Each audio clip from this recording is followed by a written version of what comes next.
Kelno agodo yo makara nyakuike sa achiel gi sa adek e chenrowa mag midhiambo. Piny owacho chano oro jolweny mag KDF e gedo mag ute thieth 70 michan gere rang'iny mar level 4 e kar konde Kenya duto kaka yor neno ni gedo go rumo makare kendo mapiyo.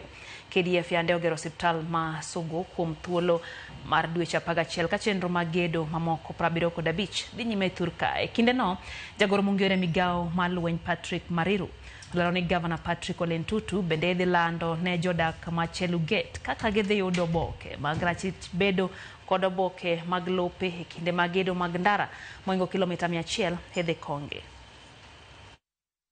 Sisi kama wanajeshi tukiwa tumetolewa amri na rais wetu na commander in chief, governor, wewe na viongozi wa hapa nalo ndio muenda mkasukuma commander in chief mpaka akakubali hii hospitali ijengwe. Ninataka kukutangazia governor ya kwamba hii hospitali under 11 months utafungua milango wananchi waingie. Under 11 months. Na sio hii hospitali peke yake, kuna zingine. Hata hivyo, hata kama mnasikia wanajeshi ndio watajenga, wanajeshi ni kusupervise. Ni kusupervise contractor. Contractor kama anajenga mawe 3 kwa siku, itajengwa 3 si 2.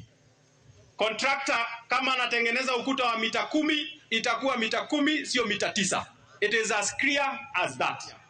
Tuko na project zaidi ya 75 ambazo sisi kama wanajeshi tuna supervise. Hapa tutakuwa na karibu 100 male and female 50 na 50, ambapo kutakuwa na pahali ambapo ni female na male wards, ambayo mtu akikuwa mgonjwa atakaa hapa. Pia ndalete ambulance itakuwa ikisimama hapa, ndio kama mtu amekuwa mgonjwa zaidi anapelekwa ile level 4 level 5 hospital ambayo inajengwa referral kubwa kushinda hata Tenwe.